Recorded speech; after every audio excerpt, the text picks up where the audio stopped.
आज जो हमारे यहाँ पर गेस्ट है, she is one of the most popular personality development coaches in India और उनके यूट्यूब चैनल के ऊपर 3 मिलियन से ज्यादा सब्सक्राइबर्स हैं।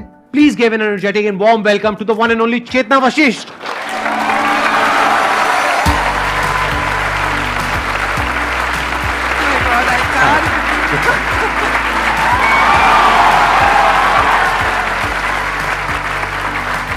प्लीज।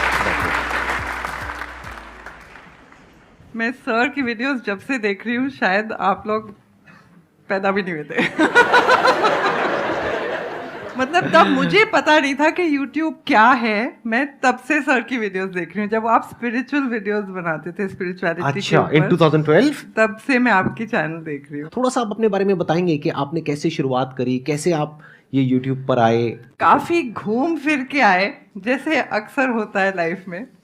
मैं डॉक्टर बनना चाहती थी, एडमिशन नहीं हुआ। फिर MBA कर लिया, MBA किया, बैंक में काम किया, 10 साल बैंक में काम किया, बट सेटिस्फैक्शन नहीं मिला। पता नहीं, वो पैसे दो पैसे लो, सैलरी अच्छी होती है, कंफर्ट होता है, बट कुछ अंदर से मिसिंग था। तो बहुत मन था कि पढ़ाएं। तो बैंगलोर में थी उस टाइम और IIM बैंगलोर चली गई, बोला कि मुझे पढ़ाना है। तो दे सेड हमें तो वी नीड विजिटिंग फैकल्टी, तो आप आ जाइए। तो वहाँ से मेरी जर्नी स्टार्ट हुई। आई स्टार्टेड टीचिंग, काफ़ी MBA इंस्टीट्यूट्स में पढ़ाया, अपनी ट्रेनिंग कंपनी स्टार्ट की, बैंक्स में ट्रेनिंग की। तो ये आप जॉब के साथ साथ कर रहे थे, जॉब छोड़ दिया? जॉब मैंने छोड़ दी। Job this was in which year? ये 2002 में। अच्छा, 2002 में ही छोड़ दी आपने जॉब? अब मेरे से एज मत पूछ लेना। आई एम श्योर जब आपने अपनी जॉब छोड़ी होगी और 2002 में शुरू किया होगा, तो एज अ विजिटिंग फैकल्टी आप जाते तो होगे, लेकिन ज्यादा पैसे नहीं मिलते होंगे आपको? बिल्कुल भी नहीं, बिल्कुल भी नहीं। तो मैं आपको एक इंसिडेंट सुनाती हूँ। मैं जाती थी वहाँ पे, एक बच्चे ने चीटिंग की एक दिन एक एग्जाम में। तो मैंने उसको बुलाया, मैंने कहा आपने चीटिंग किया, मैं आपको 0 दे रही हूँ। कहता मैडम आप होते कौन हो हमें सिखाने वाले? आपकी सैलरी से ज़्यादा तो मेरा महंगा फ़ोन है। तो मुझे कहते हैं आप फेलियर हो। तो उस टाइम मैंने सोचा कि शायद हमारी ऑडियंस गलत है। ये जो MBA के बच्चों को हम पढ़ा रहे हैं, शायद वो गलत है। तो क्यों ना ऐसे बच्चों को पढ़ाएं जिन्हें वाकई ज़रूरत है, और उन्हें फ्री में पढ़ाएं। और उस टाइम YouTube सूझा कि क्यों ना हम अपनी नॉलेज उनके साथ शेयर करें जिन्हें वाकई थोड़ी सी कद्र हो जाए उस नॉलेज की, और जिनके पास में इतने पैसे नहीं है कि वो MBA कॉलेज में जा सकें। तो एक प्रिंसिपल है इस चैनल पे कि कभी भी कोई कोर्स रन नहीं करेंगे, कभी पैसे नहीं लेंगे स्टूडेंट से। ये मेरी फिलॉसफी है कि चैनल पे कभी बच्चों से पैसे नहीं लिए जाएंगे। आज तक आपने नहीं लिए? नेवर। और फ्यूचर में भी कभी नहीं लेंगे। ये She deserves a big round of applause for this commitment.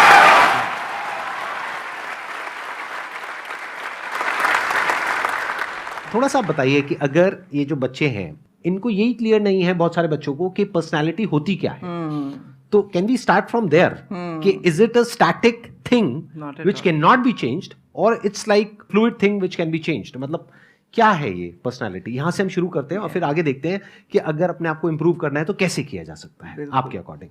ये एक बहुत बड़ा क्वेश्चन है, और यही क्वेश्चन अगर हम इसका आंसर समझ गए तो बाकी कुछ समझने की जरूरत नहीं है। पर्सनालिटी क्या है? अच्छा, उसके पहले मैं आपको एक पूछती हूँ। अगर मैं आपको पूछूं आप क्या हो, आप कौन हो, तो आप मुझे क्या बताओगे? माइक लेकर के बोलो। काइंड ऑफ हम एक अपने आप को बॉडी समझते हैं जो हम रिप्रेजेंट करते हैं पूरी सोसाइटी को, कि मतलब हम साफ़ सुथरे रहें और अच्छे रहें, लेकिन हम एक सोल हैं जो मतलब जो कभी ख़त्म नहीं होती। आप ये समझो कि आप कहीं जॉब इंटरव्यू देने के लिए गए हो और ये जवाब दे रहे हो। नहीं सर, मैं आपको पता है ना आपने क्या कर दिया है। अब आप दोबारा से एक बार जवाब दीजिए, जैसे कि जॉब इंटरव्यू में आपसे क्वेश्चन पूछा गया है, tell me something about yourself. अगर मैं जॉब के लिए जाऊंगा, कोई पर्टिकुलर स्किल होगी जो जिसमें मैंने काम किया है कुछ ईयर्स के लिए, like kind of I am a CA student. तो अगर मैं कहीं पर जॉब के लिए अप्लाई करने जाऊंगा तो मैं अपनी पहले स्किल्स बताऊंगा कि मैंने उसके लिए एलिजिबल होने के लिए कि मतलब मैंने CA कंप्लीट करी है, उसके बाद मेरे पास ये स्किल्स मैं पोजेस करता हूँ, इस फील्ड में मेरी एक्सपर्टीज़ है। उसके बाद काइंड ऑफ अगर वो क्वेश्चंस अलग पूछते हैं कि आपकी हॉबीज़ क्या है, या फिर मतलब आप किस चीज़ में ज़्यादा अच्छे हो, और आप मतलब काइंड ऑफ क्वेश्चंस डिफरेंट होते हैं। Perfect, let's give a big round of applause for him please.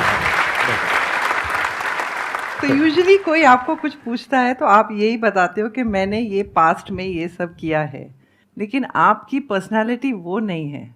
आपकी पर्सनालिटी वो है जो आप बनाना चाहते हो।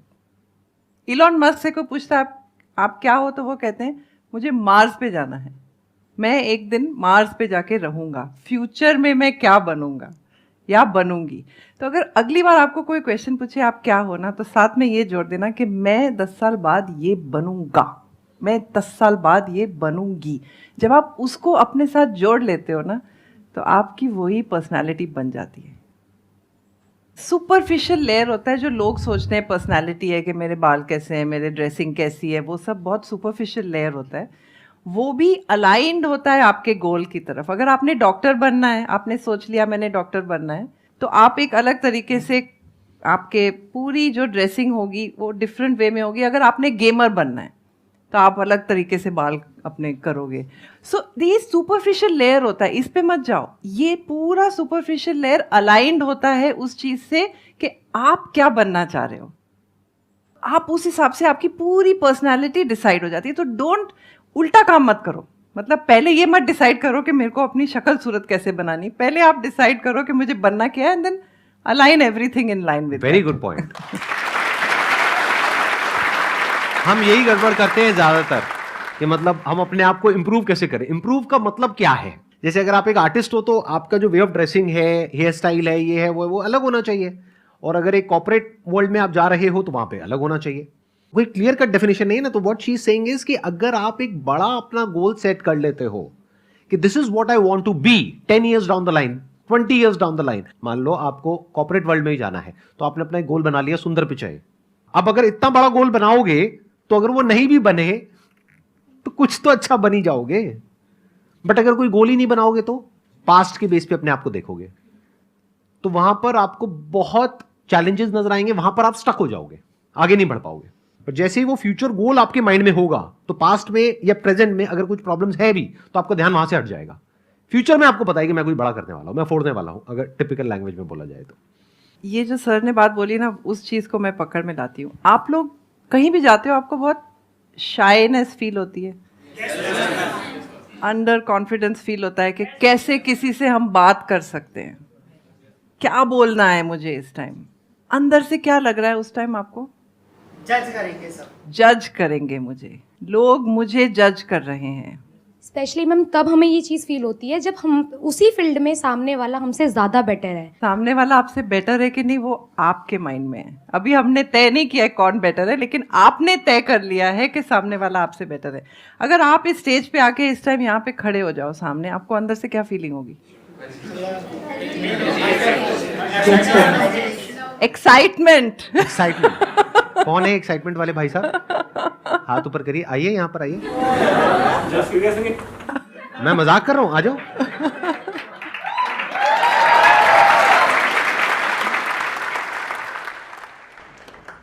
आइए भाई साहब, बैठिए भाई साहब, बैठिए। Yes sir.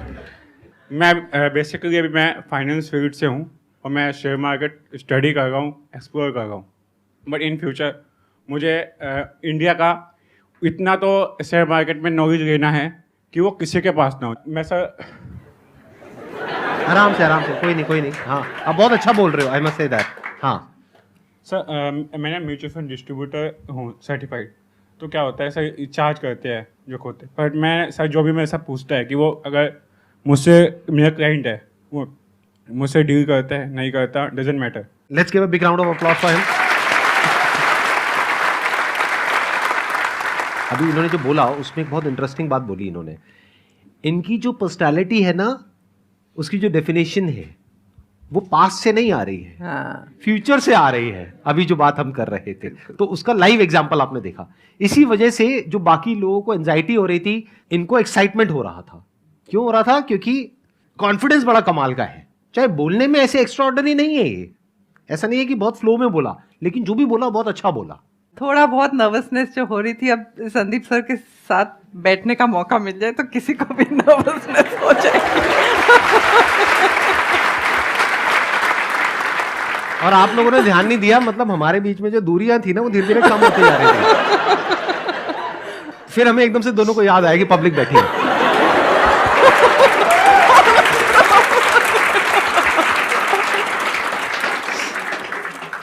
तो ये जो आपने बात बोली थी ना कि जज करते हैं, आप सोचते हो कि सारी दुनिया आपको जज कर रही है। और अच्छा, मैं एक और क्वेश्चन पूछती हूँ, मैं आंसर बाद में दूंगी, क्वेश्चन पहले पूछूंगी। क्या आप अपने आप को गुड लुकिंग समझते हो? Yes, yes ma'am. कह रहे हैं। अच्छा, जिसने नो कहा है वो क्यों अपने आप को गुड लुकिंग नहीं समझते? क्या रीजन है? मुझे जितनी शक्लें दिख रही हैं यहाँ पे सारी बहुत अच्छी हैं, तो आपको क्या रीजन है कि आपको ऐसा लगता है? मैम डिपेंड ये नहीं करता कि मतलब गुड लुकिंग है नहीं है। जब हमें अपने से सामने वाला लगता है कि हाँ ये हमसे ज़्यादा बेटर लग रहा है, आइदर वो उसने कपड़े अच्छे पहने, उसकी पर्सनैलिटी अच्छी है, तो फिर हम अपने आप को जज करते हैं कि हम गुड लुकिंग नहीं है। लेकिन जब हमें कोई लगता है कि हमसे थोड़ा नीचे है, फिर इतना कुछ नहीं है, तो हमें लगता है कि हाँ हम गुड लुकिंग है। तो डिपेंड करता है हमारे पर्सपेक्टिव से कि हम सामने वाले को क्या देख रहे हैं, किस हिसाब से देख रहे हैं। तो मुझे मत देखो ना, अपने आसपास में देखो।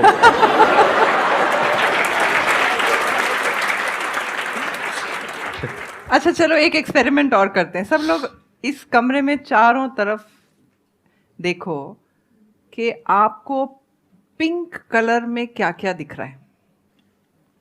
देख लिया? अब आंखें बंद करो। अब बताओ कि ब्लू कलर में क्या क्या था कमरे में? कितने लोगों ने ब्लू कलर का देखा? आंखें खोल लो। बाकी लोगों ने क्यों नहीं देखा? ध्यान पिंक में था। क्या होता है, कई बार लोग आपको कुछ कह जाते हैं, किसी ने आप बहुत तैयार हुए, किसी ने कॉम्प्लीमेंट नहीं दिया, कुछ हुआ, किसी ने बोल दिया नहीं आप अच्छे नहीं लग रहे, वो पिंक था, आपने पकड़ लिया। साथ में ब्लू भी हुआ, किसी ने बोला नहीं नहीं आप बहुत स्मार्ट हो, अरे छोड़ यार, वो ब्लू था, आपने उसको साइड में कर दिया और पिंक को गले लगा लिया। तो अब कोई आपको कहता है आप बहुत अच्छे, आप कहते हो नहीं। आपके पास सारी आर्ग्यूमेंट्स हैं, सारे एविडेंस है, सारी आर्ग्यूमेंट्स हैं कि क्यों आप नहीं अच्छे हो, और वो सब आपने अपने माइंड में बना लिया है। अब उसके लिए कोई रिस्पॉन्सिबल नहीं है, किसी ने कुछ किया ही नहीं है, आप अपनी स्टोरी अपने माइंड में बना रहे हो ना। अब आप एक बार इसको एक्सेप्ट कर लो कि ये स्टोरी सिर्फ आपके मन में है। अच्छा, एक फैक्ट और है कि दुनिया में हर एक की स्पॉटलाइट अपने ऊपर होती है, हर एक की स्पॉटलाइट अपने ऊपर होती है। अब आपने स्पॉटलाइट अपने ऊपर डाल दी है और सारे नेगेटिव उसके साथ ले लिए हैं, और आप कहीं जाते हो गैदरिंग में, इंटरव्यू में, मीटिंग में, पार्टी में, आपको क्या लगता है? सारी नेगेटिव मेरी तरफ आ रही है, क्योंकि आपने ही वो स्पॉटलाइट की नेगेटिव एनर्जी अपने ऊपर डाल के रखी हुई है, उसी को लेके चल रहे हो। सामने वाले की स्पॉटलाइट कहाँ है? खुद के ऊपर। खुद के ऊपर। हाँ। आप क्या सोच रहे हो उसकी स्पॉटलाइट कहाँ है? आप सोच रहे हो वो आपको ध्यान दे रहा है, एक्चुअली उसको अपनी फिक्र है। चलो एक होमवर्क करते हैं, आप घर जाओ, आपका सबसे बड़ा डर क्या है उसको लिखो। सपोज आपका सबसे बड़ा डर है पब्लिक स्पीकिंग, आपका सबसे बड़ा डर हो गया किसी का कि मुझे डांस करना नहीं आता है। एक एक लाइन लिखो, हार्श से हार्श लाइन लिखो। लोग कह रहे हैं एकदम बेवकूफ़ है, इसका तो दिमाग ही नहीं है, जो भी आपको वर्स से वर्स जजमेंट्स आपको लग रहा है लोग आपको जज कर रहे हैं, सारी लिख दो, ठीक है? अब एक एक को पकड़ो, ये पूरी तरह सच नहीं है, थोड़ा दिमाग है, थोड़ा है। फिर सेकंड पॉइंट पे आओ। मेरा कहने का मतलब है आप हर एक पॉइंट को एक एड्रेस करो और उस पर 2 रिएक्शन आएंगे आपके। या तो आप उसको एक्सेप्ट कर लोगे कि ठीक है चलो नहीं आती मुझे फिजिक्स, मान लिया, कोई बात नहीं, मान लिया, चलो मैथ, लेकिन नहीं मैथ्स तो मुझे थोड़ी बहुत आती है, ऐसे मत बोलो कि 0, है ना? एक कुछ आप एक्सेप्ट कर लोगे, कुछ आप चैलेंज करोगे, 2 ही ऑप्शंस हैं। जो चीज़ जजमेंट आपने चैलेंज कर दी वो वहीं की वहीं ख़त्म हो गई, और जो आपने एक्सेप्ट कर ली उसकी भी पावर ख़त्म हो गई। तो आपने जितनी जजमेंट्स लिस्ट करी हैं, आप ऐसे 1 बाय 1 उनकी पावर ख़त्म कर दो। अब उस जजमेंट में कोई पावर ही नहीं है, तो आपको कौन जज कर रहा है? कोई भी नहीं जज कर रहा, ठीक है?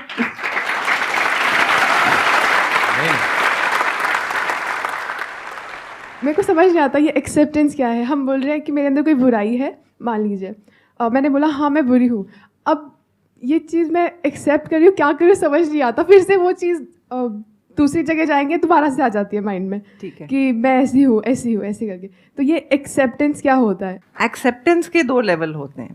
पहले तो सबसे हमें क्या करना है, हमें जजमेंट हटानी है पहले। अच्छा, एक कोई भी जजमेंट बताओ मुझे जो आपको लगता है आपको कोई जजमेंट कर रहा है, कोई भी एक जजमेंट बताओ। लोग कहते हैं मैं बहुत इमोशनल हूँ। आपको बुरा लगता है जब लोग ये कहते हैं? थोड़ा सा। हाँ, बुरा लगता है, हल्का सा। बट ये तो बहुत अच्छी क्वालिटी है, इसका मतलब आप एक अच्छे इंसान हो। मैंने उस वे में कभी सोचा नहीं इस चीज़ को। सो ये होता है एक्सेप्टेंस कि हाँ मैं इमोशनल हूँ, लेकिन ये मेरी वीकनेस नहीं है, मैं इसी चीज़ को अपनी स्ट्रेंथ बनाऊंगी। ये बहुत अच्छी हर एक क्वालिटी के दो रूप होते हैं। ऑफ कोर्स कुछ क्वालिटीज़ ऐसी होती हैं जिनका सिर्फ एक ही रूप होता है, लेकिन काफ़ी सारी क्वालिटीज़ आप उसको पॉजिटिव वे में भी कन्वर्ट कर सकते हो। इमोशनल को आप दुनिया को रीच, जब आप इस स्टेज पे अगर इमोशनल नहीं होगे तो आपका कनेक्शन नहीं बनेगा किसी के साथ। तो इमोशनल बहुत अच्छी क्वालिटी है, और उसको अपनी वीकनेस बना ली कि रोते जा रहे तो वो वीकनेस हो गई। तो उसको एक्सेप्ट करना कि यस मैं इमोशनल हूँ, उससे क्या होगा, एक तो आप मुझे जज मत कीजिए मैं इमोशनल हूँ, मैं इमोशनल हूँ, मैं जानती हूँ। सो जजमेंट खत्म हो गई। अब उसके बाद मैंने उसको अपनी पॉजिटिव क्वालिटी बना लिया कि इस इमोशन को रखते हुए मैं क्या बन सकती हूँ जो कोई और नहीं बन सकता, क्योंकि मेरे जितना इमोशनल कोई है ही नहीं। आप लोग घर जाके थोड़ा होमवर्क करना, आज दिखना कि मेरे को लोग क्या कहते हैं और ये चीज़ किस करियर से मैं अपना कनेक्ट कर सकता हूँ, और वहाँ पे अपना रास्ता ढूंढो। So you are always the best.